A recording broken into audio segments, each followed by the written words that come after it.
د قرآن کریم د ترجمې شپږشتم درس سورة البقره 93 آیات.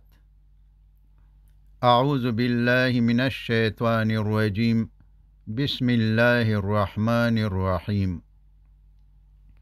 وَإِذْ او ای یهودیانو یاد کړئ هاغه وخت کله چې اخذنا واخیسته مونږ میثاقکم کلک وعده ستاسو نه، یعنی ستاسو د نیکونو نه، ورفعنا او پورته کړو مونږ فوقکم د پاسه د ستاسو، یعنی د نیکونو د ستاسو، الطور کوه تور، خذو او ومو فرمایل چې خذو ونیسی ما هاغه کتاب یعنی تورات آتینا چې درکړی دی مونږ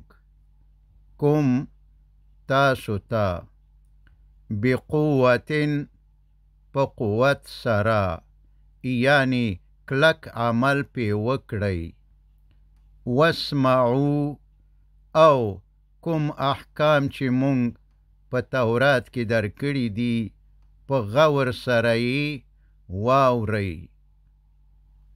اسمعو واورئ. قالو نو وویلې هغوی ستاسو نیکونو، سمعنا چې واورېده مونږ، وعصینا او نافرمانی وکړه مونږ، یعنی ونه منل مونږ، و اشربو او سکل شوی وا، یعنی ځای نیولی وو، فی قلوبهم په زړونو د هغوی کې، العجل محبت د خوښي، بکفرهم په سبب د کفر د دوی. قل ووایا یهودیانو ته، بئس ما بئس ډیر بد دی، ما هاغه شی، یأمرو چې امر کوي کوم تاسو ته، بهی په هغې شي سره، یعنی د هغې شي په کولو سره، ایمانکم ایمانونه ستاسو، یعنی چې درته وایي چې په قرآن او محمد صلی الله علیه وسلم باندې ایمان مه راوړئ. ان کنتم ان که چیرته کنتم یاستی تاسو مؤمنان، یعنی دا څنګه ایمان دی چې تاسو ته داسې امر کوي چې په محمد صلی الله علیه وسلم او قرآن باندې ایمان مه راوړئ. خو حقیقت دا دی چې نه تاسو مؤمنان یئ او نه ایمان لرئ. بنی اسرائیلو د موسی علیه السلام دین د تورات د نزول څخه پخوا منلی وو. څو کرته یې موسی علیه السلام ته ویلي وو چې مونږ ته یو آسماني کتاب راوړه چې په احکامو یې عمل وکړو، او په دې یې موافقه او معاهده کړې وه. نو کله چې تورات راغی او ورته وسپارل شو، نو دوی وعدې ماتولو ته ملاوې وتړلې. د شرارته یې ویلې چې د تورات حکم دروند دی او د دې تعمیل زمونږ نه پوره نه دی. نو الله تعالی د تور غر ته امر وکړ چې پرې راټیټ شه. غر پرې راټیټ شو، خوا او شا اورونه بل شو او دوی ته هیڅ داسې موقع پاتې نشوه چې د تورات د منلو څخه سرکشي وکړي. نو مجبورنې د هغه احکامو ته غاړه کېښوده. نو دلته په دوی باندې د غره راټیټېدل یا رازوړندېدل د دوی د وعده خلافۍ په سبب وشو، نه د موسی علیه السلام د دین د نه منلو په سبب.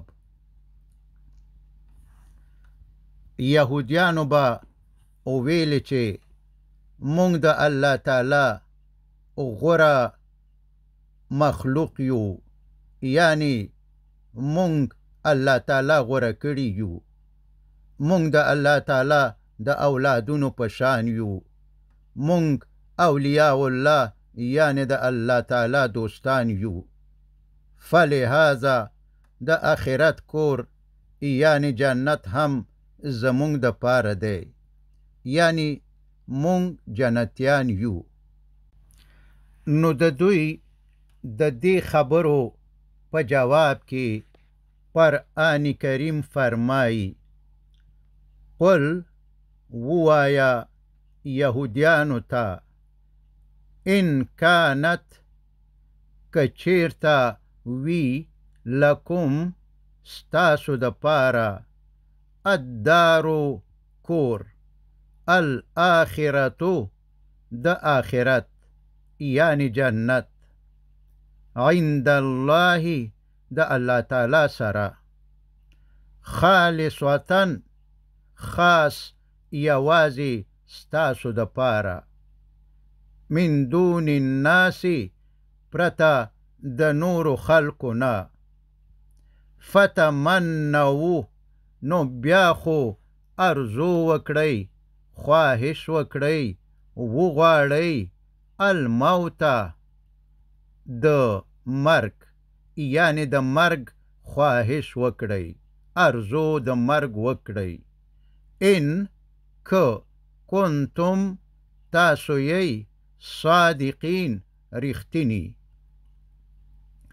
ای یهودیانو، که تاسو په خپله خبره یقین لرئ او رښتیا وایئ چې تاسو جنتیان یی، نو بیا دلته څه کوئ؟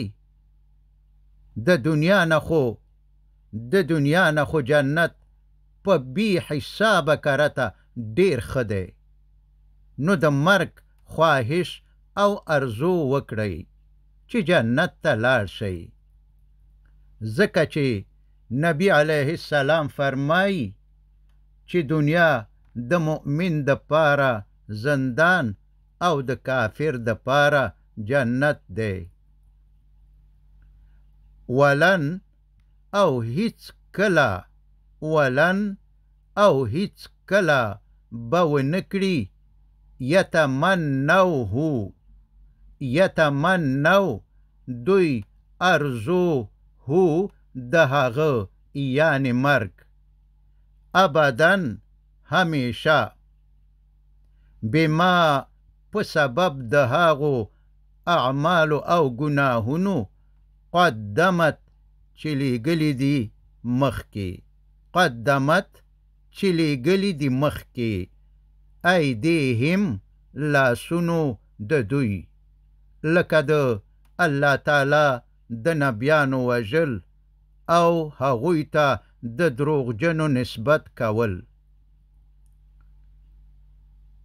او یا شرک لکه د خوشي عبادت او ظلمونه کول او نور.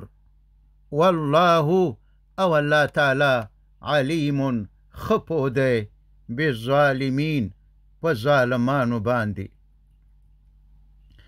دا خلاصه کوي چې دوی به د مرگ خواهش او ارزو وکړي، بلکې ولتجدنهم او بشکه یقینا تبا پیدا کی دوی احرسوا ډیر زیات حریصان الناسی د انسانانو څخه علی حیات په ژوند باندې یعنی د ټولو انسانانو څخه یهودیان د دنیا د ژوند ډیر حرص لري چې مرګ دی نوي او د تل د پاره دی ژوندي وي ومن الذین او حتی د هغو کسانو څخه هم د دوی په دنیا کې د ژوند کولو حرص زیات دی چې اشرکو چې هغوی مشرکان دي